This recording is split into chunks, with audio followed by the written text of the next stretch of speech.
Alright guys, welcome to the Adam Show again. Today I wanted to talk a little bit about the army I'm going to be using tomorrow. Tomorrow is our once a week catch up for our games for the week at the local club. And tomorrow I'm going to be running this 1500 points of Necrons, which I just wanted to give a bit of an overview on how I'm running it, what's in it, some of the stratagems and tactics that I'll be using. So to start with, the dynasty choice that I'm going to go for is Mephrit, which is anything within half its weapons range, adds +1 to its AP, which I think works really well because I run Immortals with Gorse, which means when they get up close in rapid fire range, they're AP 3, and with the way the wound system works this edition, you're pretty much rocking Plasma because you're wounding on 3s, AP 3, a lot of shots. So running 3 5-man units, just low troops. A lot of people say run Necron warriors. I personally dislike the models and they're just not for me. I prefer small 5-man units, so this works out better. Leading the army and being its warlord is going to be this custom-made Cryptek that I made. He is going to be armed with the artifact, the Voltic Staff. He's also going to have a Canatep Cloak, and he's going to be my warlord because I want him to sit back and shoot. I'll also give him the warlord trait that gives him +6 to his gun. So we have an 18-inch range Voltic Staff, which is quite nasty. His second role within the list is with the Canatep Cloak, he can move 10 inches, which I group him together with these two units. So what I'll actually have him do is these will run, my Annihilation barges will run side by side, and he'll sit behind them like this, offering extra support and also giving the ability to heal the vehicles as they move around the battlefield. So he can heal one vehicle D3 wounds per turn. These vehicles already heal 1 wound per turn, so you have a chance to essentially heal 4 wounds on a vehicle a turn. So by having him with them, he provides the extra shooting. He can heal the vehicle. I wouldn't really want him getting in combat, but they all have the fly keyword, so if they do get cornered, they're able to get out of there, which is good. The other thing that's good about these Annihilation barges is using the Mephrit Dynasty. Once you get into range 12, you're adding +1 AP.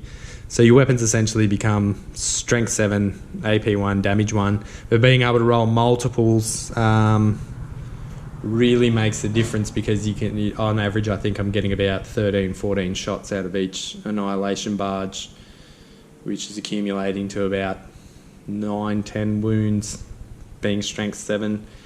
I feel comfortable going up against vehicles, troops, anything with these. A lot of people don't like them. I also like the quantum shielding, being able to take big hits and brush them off. You don't get that with any other vehicle in the game, which is nice. Then we've got a Triax Stalker at the back. He's got the heavy Gauss cannons on him. He's my long-range anti-vehicle. That's his job. If a Land Raider or something pops up, anything, big guys, Demon Princes, you name it, he hits them with his 2 strength, 9 AP, 4 damage, 6 guns. Usually, unless something's got an invulnerable save, they're not getting a save against it, just due to the fact that it's AP 4 in this edition, unless you're in a 2-up armor or you've got some sort of magical save, you're getting hit, and then he's going to stick ×2 D6 wounds to you, which is nice. Range 36. He also gives the rest of the army the buff of reroll 1s once he's targeted a unit. So good tactics are, if you want to hit something hard like a Land Raider or something, as I've disclosed earlier, or a big monster, maybe a Tau battlesuit, you hit it with this first. You're usually pretty right to peel off 7 to 8 wounds with those guns on average. Then you have these guys come swinging in, getting in that close range, and they are now re-rolling their 1s, hitting on 3s, because don't forget these are all assault weapons, and doing minus AP1. So pretty much what he hits, these two can swoop in fast and mop up. You also have this guy here to lend some shots. His Voltic Staff's no joke, being strength 6, AP3, 2 damage. Yeah, it's quite nice. So then we have this guy who's an Overlord. They've given him the Veil of Darkness. He's got a War Scythe and Resurrection Orb. His job, it will be to join these 10 guys here. So I've got 10 Lich Guard, unit of 10. Shields and Swords. A lot of people prefer the War Scythe, but there's a handy stratagem in the book that if you're taking heavy fire, you can play for 2 points. You can put this stratagem on. Your shields go up to a 3+ invulnerable save, and any natural rolls of a 6 cause a mortal wound back on the target that's firing at you. So, you know, you might jump in front of something with plasma, anything like that. You can really soak up the hits because these guys are 2 wounds apiece.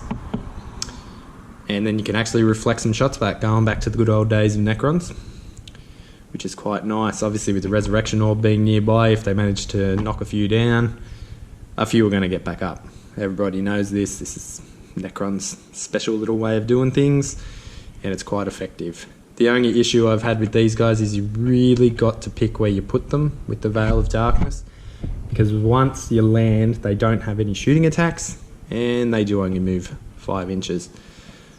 You can put My Will Be Done on, which makes them 1 inch faster when assaulting and advancing. It also gives them a +1 to hit. So these guys will be hitting on a 2 up. So they're naturally strength 5. In the new decks, they've given +1 strength to the sword, making them strength 6, AP3, damage 1, 2 attacks apiece. It's a low amount of attacks per model, but when you're running a unit of 10 and hitting on 2s, you're going to land a high amount of hits. Yes, the War Scythe is AP4 and 2 damage apiece, but I like having the defensive option as well as the attack. I like to have a bit of both, so I find running them this way is much better. So, capping off the units, that's a little bit of how they'll be run. Then the Immortals here realistically are for objective grabbing, depending on the game type, and being a little bit of a shield for the big guy here. A lot of people run the other C-Tans. I like the Transcendent C-Tan. I like his abilities to choose one thing off his table, or you can roll and get 2. I think 9 out of 10 times I'm always going to go with him being able to do 2 C-Tan powers a turn. The 2 C-Tan powers I've gone with for him pretty straightforward. There's just looking in the book here where we've got them.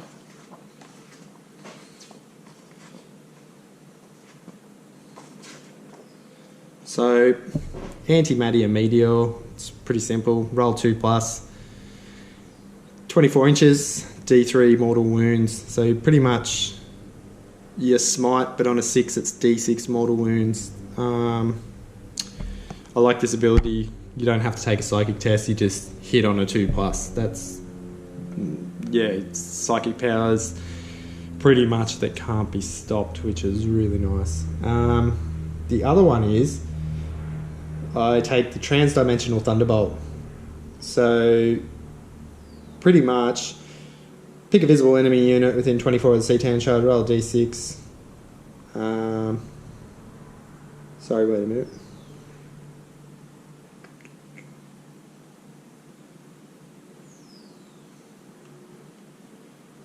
Yeah. 10 more wounds model. Add 1 to the result. Okay. So D3 mortal wounds can be delivered on a 4+. Then roll a D6 for every other enemy unit that's within 3 of the chosen enemy on a 4+. Roll its mortal wound.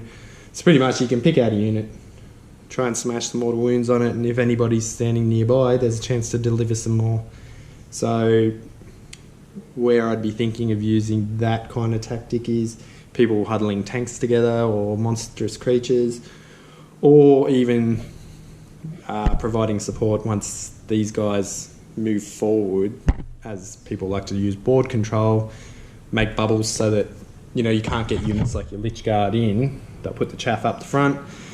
So between this guy and these three guys, I'll use them to clear a bit of a bubble for these guys to make their way in and start chopping some heads. This guy's also pretty tanky in combat too. Yeah. So he's a bit of a line defense as well in case something drops in. Slowly moving forward, supporting the rest of the army. If something drops in, he can go over, and I think he's got 4 attacks at his base strength, but they're AP 4d6 damage, which is scary enough to tear apart pretty much anything.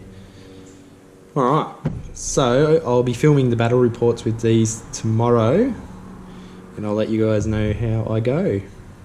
I know that it's a bit of a different way of running Necrons, and it's quite small for 1500 points, but utilising tactics that can be quite effective. Alright, thanks again, and I'll let you know how I go tomorrow with this army, and happy days.